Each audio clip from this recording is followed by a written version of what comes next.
I was really excited in 2018 when this project was proposed that we should get a collaboration between North America, Australia and Europe to try and compare the incidence of disease and growth rates in the different countries. And frankly, my role really has been to persuade people, probably bully them into taking part. So in this country, I haven't had to do that in North America, I'm glad to say. But the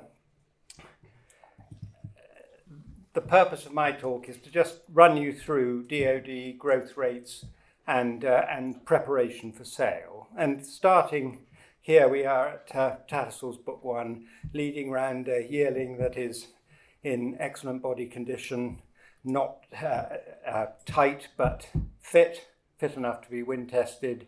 It's gone through around 10 weeks of preparation for this moment. It has passed its endoscopic examinations pre-sale, it's probably its x-rays in the spring and its x-rays prior to sale, and it now arrives in the ring. Great expectations, and when you find that the sire has gone out of fashion, that there's a rumour going around that the 2-year-old in France is unsound, and that somebody is saying it misbehaved in the pre-parade ring. So those things we can't do very much about, but we've got the horse here in one piece. It's been through the treadmill of tests to get it to this position. I'm not going to talk about the horses that have got bad conformation and wouldn't be part of this sale, because obviously, as you can see, this horse has a significantly offset knee and its knees are not a pair. That's not related to developmental orthopedic disease, but of course has a huge impact on whether this horse is suitable for Book 1 or a select sale elsewhere in the world. Just to remind you about growth, this is really quickly, and Joe will talk about this more, but remember how unbelievably fast young foals grow. If we look at the first 3 months of age, this line here is the daily weight gain and how rapidly it falls as the foal ages, and this is the total weight of the foal, which is nearing its maximum weight when it reaches the age of 24 months. And similarly, when you look at height, there's the same curve, and the height is very much influenced by the size of the foal in the first place, and I suspect that Joe will tell us how first foals probably defy all of this, but once you get to multiparous foals, they tend to follow this line from birth weight. So how do horses grow? Well, this is a section through a long bone, and this green or blue, I'm green-blue colourblind, so you can tell me which it is, but that zone around the head of a bone is the articular part of a growing bone. And this upper surface here is the articular surface, and this area across the top of the bone is the physis or growth plate. And when we're talking about bones growing, they grow from this blue zone, both down the bone into the metaphysis and in the epiphysis up here. And it's very important when you remember that when a horse is fully grown, the physis closes and this becomes bone right across here, but the articular cartilage remains but cannot be replaced. So if you destroy it by training the horse or an injury or infection or anything, you are likely to have permanent damage to that joint. So what actually happens here, we've got from the physis down, what happens when a bone grows? Well, we have at the top here germinal proliferating cartilage cells, and these then get bigger as they go down the bone, and they are gradually calcified and turned into bone. And this is the process that is given the name endochondral ossification, and is the basis for everything that we're going to talk about today, because when you get developmental orthopedic disease, you get a failure of endochondral ossification, and that can be in a growth plate, on an articular surface, wherever. It doesn't matter, but the process that's happening is the same, and I think Joe will go into this more, but what we have discovered in recent years is that the reason that things go wrong is that the little blood vessels in the cartilage layer itself becomes damaged by trauma, and the growth of the bone is interrupted, and that endochondral ossification ceases, and that can form a bone cyst or a flap or osteochondrosis. So what do we mean by developmental orthopedic disease? Well, the first group that we're not going to spend the whole afternoon on, but we've just got to remember that angular limb deformities are very much part of developmental orthopedic disease, and the foals that go upright, hyperflexion, and the foals that suddenly start to deviate inwards and outwards are all part of the same system, and we end up sometimes with the foals that go straight with club feet. And just to demonstrate one or two of those things, here we have a horse that's gone bolt upright through its, a foal that's gone bolt upright through its foreleg.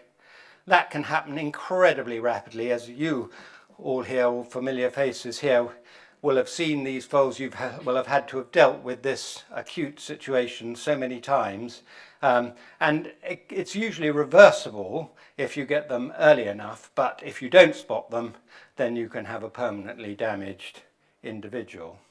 And if you have one that will not come down, then you end up with back at the knee, tied in under the knee, club feet, and you've probably got to a stage where you need to do a surgery to release the pedal bone to get these feet back into shape.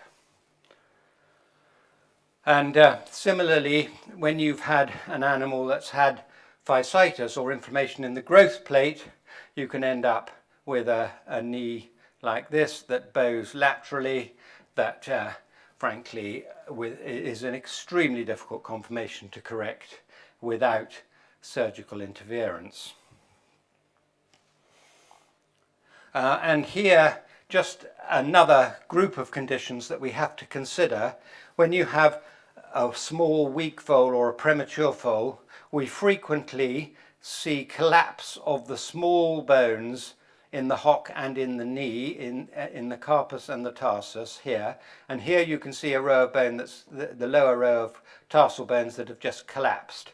And these will result in quite a significant change in the shape of the hock, and often a bunny hopping action. When you see the foals pursuing their mares in the paddock, they follow the mare rather like a rabbit, and that's very characteristic of this condition.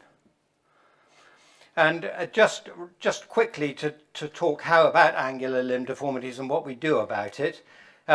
When we obviously there are huge amounts of things we do with the farrier, but that's not the purpose of today's lecture. If they haven't responded to what the farrier does with extensions, trimming, and the usual crucial care in the early weeks of life, at around 2 months, particularly for foals for towing in, we have now resorted increasingly to putting a single transphyseal screw across the growth plate in the lower cannon, and that has really, I think, provided a much more satisfactory way of correcting pigeon-toed individuals. If we move on to the knee, we have now moved from 50 years ago, when I first started in Newmarket, we would have used staples across the knee to correct growth. Then we went to screws and wires, but now we nearly always use a single transphyseal screw, and I suspect that we will probably come back to talking about this maybe in the discussion at the end of the day. So that's the sort of first part of DOD. Now let's get on to the nitty-gritty of what we're going to talk about today. And the thing we talk about the range of bone problems that come with developmental orthopedic disease. And here we have fasciitis, which is inflammation of a growth plate, or not inflammation, change in endochondral ossification within the growth plate. Synovitis, filled joints. Osteochondrosis, where the subchondral bone is damaged. Osteochondrosis dissecans when a piece comes loose, and we call that OCD. Subchondral bone cysts, and cervical vertebral malformation, which of course is the wobbler syndrome. And that is a condition that we used to have wobblers on most farms, I think, once a year. But with the modern management and with modern feeding, that condition seems to have become hugely less frequent. So what do we mean by fasciitis? Here we have a foal. This usually appears around 4 months of age, where you get a lump above and below the fetlock joint. With no effect on conformation, these will disappear. I don't think they're terribly important, but they cause quite a lot of anxiety to people when foals get very knobbly fetlock joints, but it rarely produces an angular limb deformity.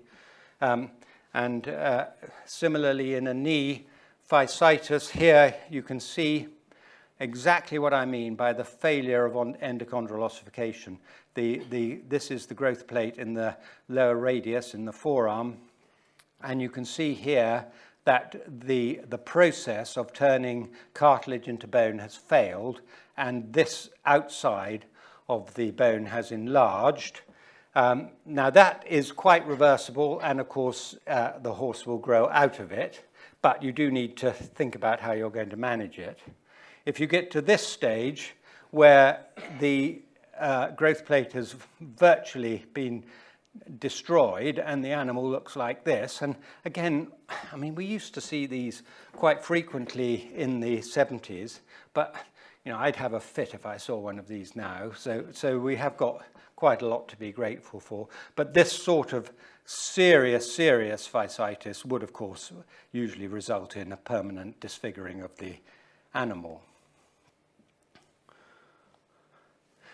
Here is an example of juvenile osteoarthrosis or filling juvenile inflammation of the fetlock joints, where both have got obvious swellings, usually apparent on the dorsal aspect of the fetlock joints.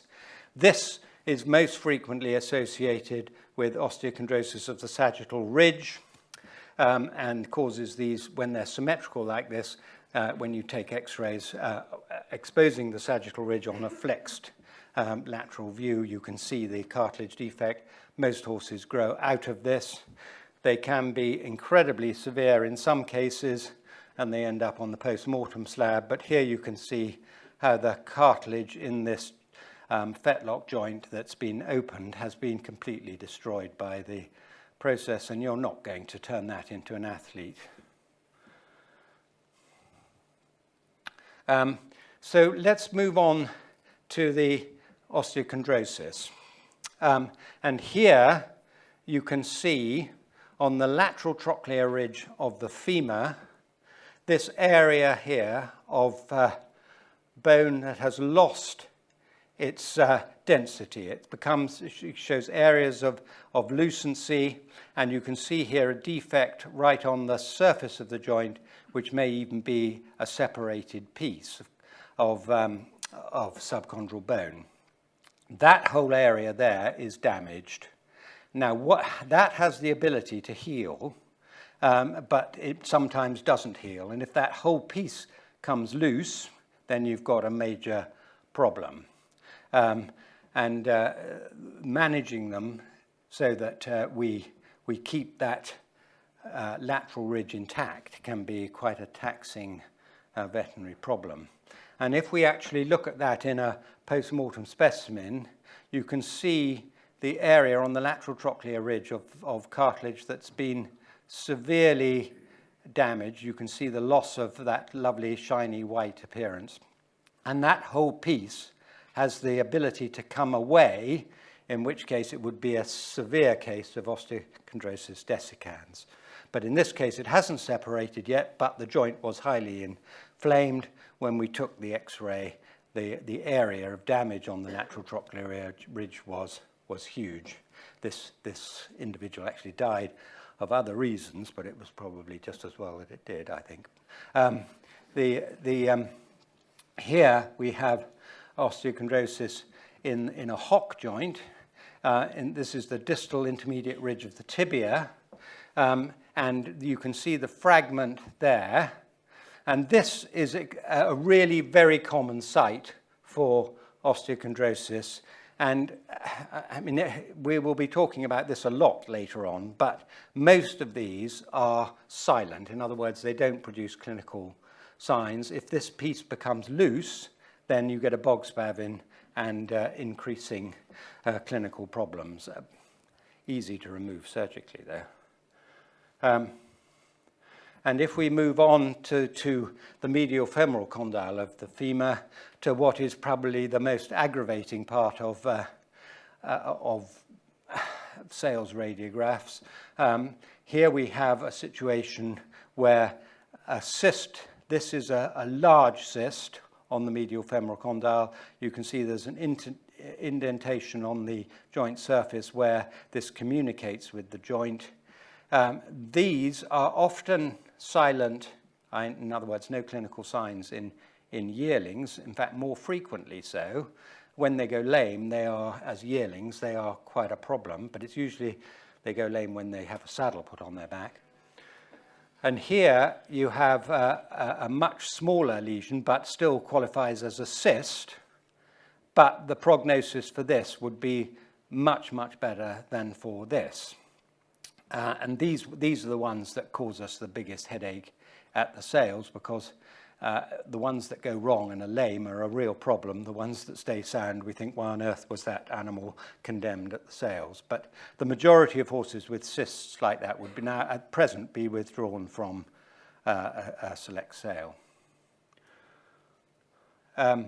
Here we have a situation which is becoming much more frequently and commonly diagnosed now, where you have subchondral lucency on the medial femoral condyle, which you can see both on the DP front to back view and from the side view here.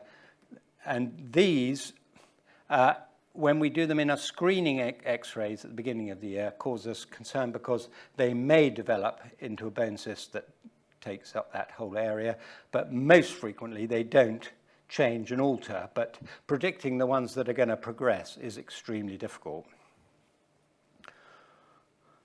And what do we do about bone cysts? Well, we have gone through an absolute horrendous number of techniques to deal with these bone cysts that cause lameness. Originally, with the work Sven Cole did at the Animal Health Trust, we packed them with bone chips. Then we put a screw across them. Then we went in and put cortisone into the cavity, all of which had pretty unpredictable results.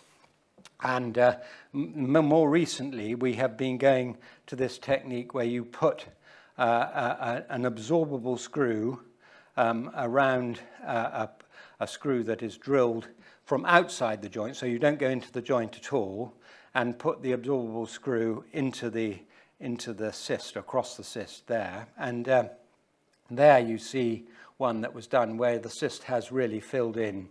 And this is, I think, the most encouraging approach to dealing with what we have had so far. And Matt Coleridge is on our panel today, and if those of you who want to talk about this, I think it's worth having a further discussion about this a little later. Here we have bone cyst on P2, and I just wanted to bring this up because bone cysts can appear anywhere, as indeed osteochondrosis can, but in all cases it's on a load-bearing surface. But sometimes these cysts here appear more often in the midline at the lower cannon, either end of the first pastern bone, or indeed in P2.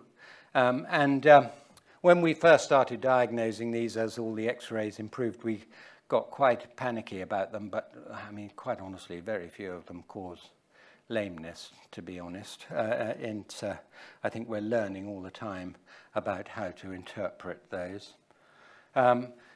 Osteochondrosis, when you've diagnosed it, what do we do about it? Well, we're going to hear a lot more about nutrition and growth. later. We use medication, Adequan and similar types of Cartrophen, those sort of drugs. Sometimes if surgery is required, if there is a loose flap, then we go to arthroscopic surgery. But remember that an awful lot of them heal if you're patient. Particularly in young horses, if you're diagnosing them as foals or early yearlings, they have got the ability to heal in many, many cases. And the surgery, arthroscopy to remove loose fragments, inferior and superior check ligament operations for correcting chronic upright conformation. Periosteal transection and elevation has largely gone out of fashion, but is obviously for straightening up knees, particularly in young foals. And physeal bridging, which is the thing that has really expanded in recent years, and I think has become the choice, the treatment of choice when other things have failed. So I just wondered now, Joe said to me, can you find out what the incidence of DOD in the European thoroughbred population is? And I really struggled with this because most of the work's done on the select population of horses that go to the sales or the best individuals in each generation. But I found this thesis done by Julia Yates at Edinburgh University on one large stud farm over 4 years, quite a long time ago. So this is X-rays have improved an awful lot since then, and our understanding of some things. But this is just to put us into some perspective of what's going to happen later. The total DOD from 974 horses followed from birth into training was 17%, of which OCD was 13%, bone cysts 2%, and then I'm coming on to sesamoiditis in a moment,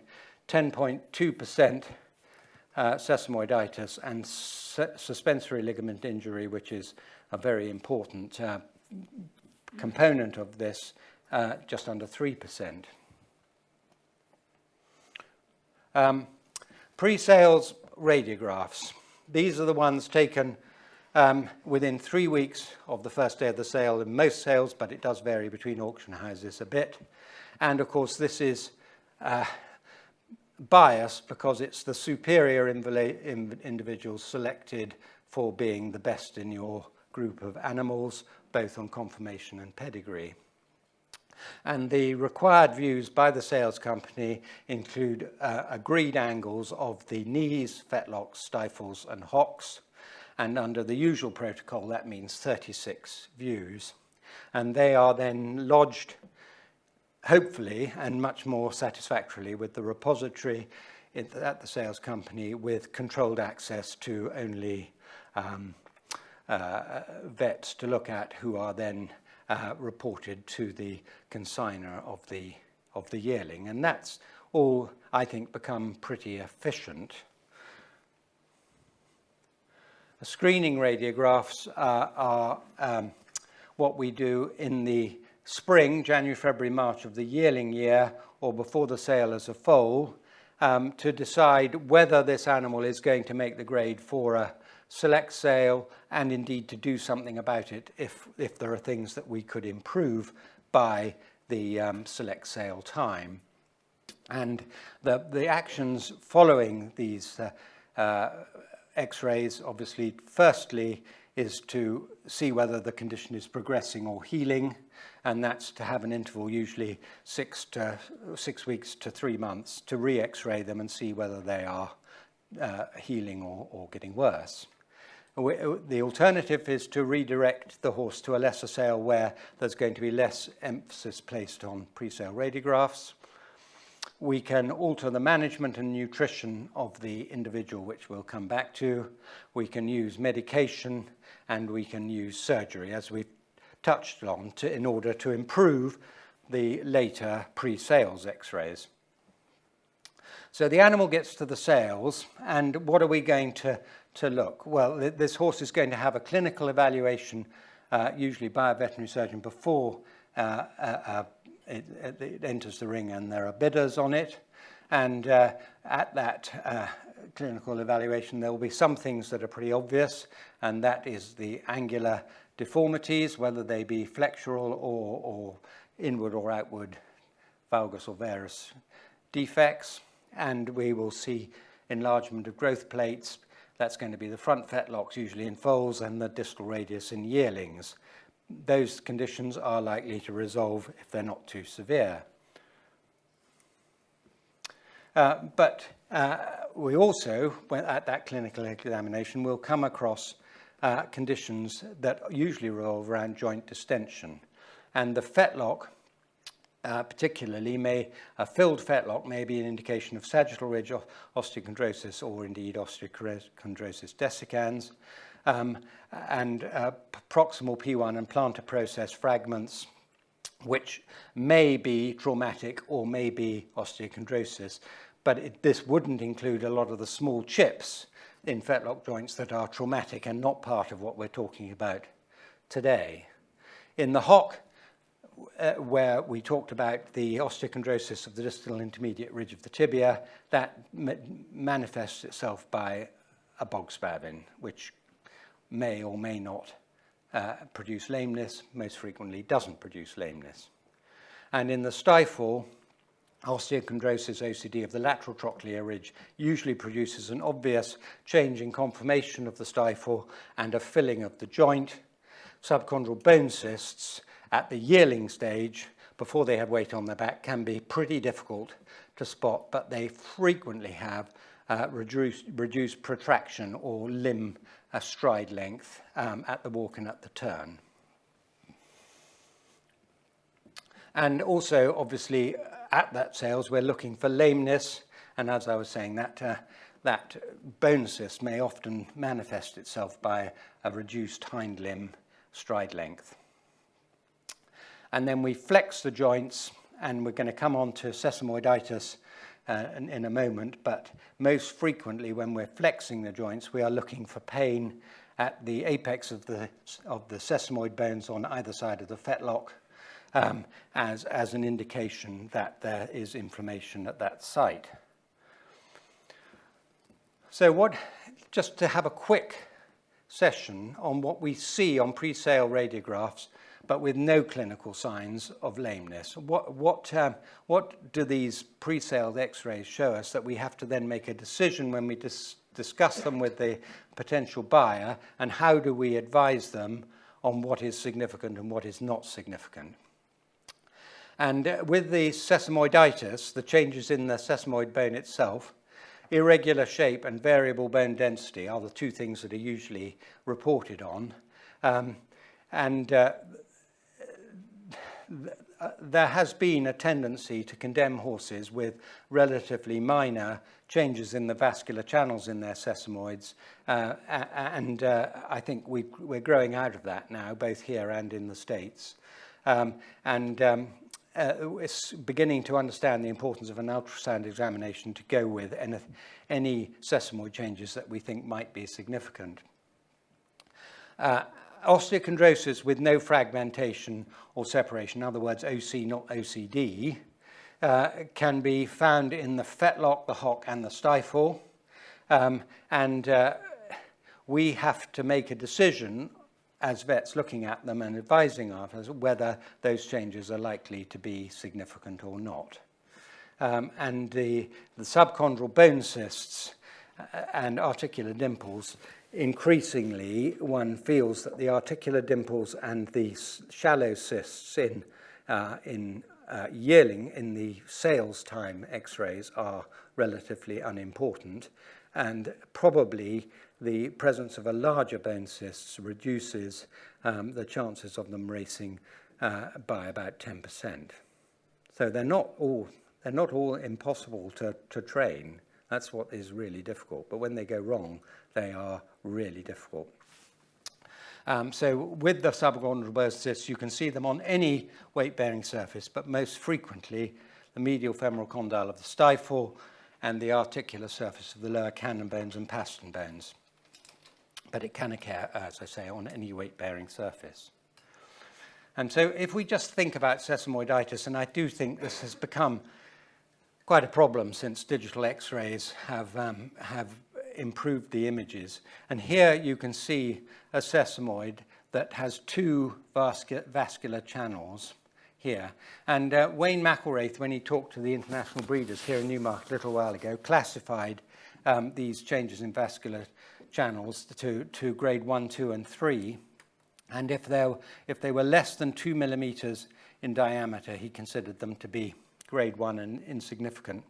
When they get to this sort of size, it's probably sensible to do an ultrasound examination of the suspensory ligament, but on the whole, they're probably not that bad as a prognosis.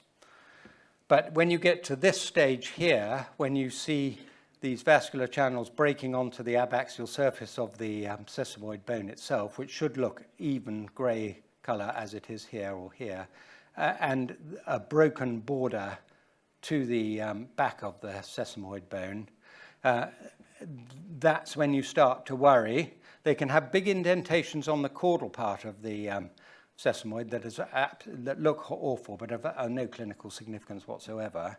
But these ones here, when you have this, I really think to pass them and approve them for sale, you need to do an ultrasound examination. Here you can see that there is a hole in the suspensory ligament above, that's taken at this position here, above the sesamoid bone, where there is a hole in the tendon itself. And that has been shown quite clearly by Pete Ramsden to significantly reduce their chances of racing at 2 and the number of times they race at 3. And when you're doing a clinical examination, of course, that's where you're looking for enlargement of the sesamoid bone on the inside or outside of the fetlock joint, and a pain at the base of the suspensory ligament here. But I don't think we're going to be talking about that a huge amount today, but because sesamoiditis has been such a difficult area for everyone to deal with, I just thought I would have a quick chat about it. And I think that completes what I want to say. Thank you very much, Polly.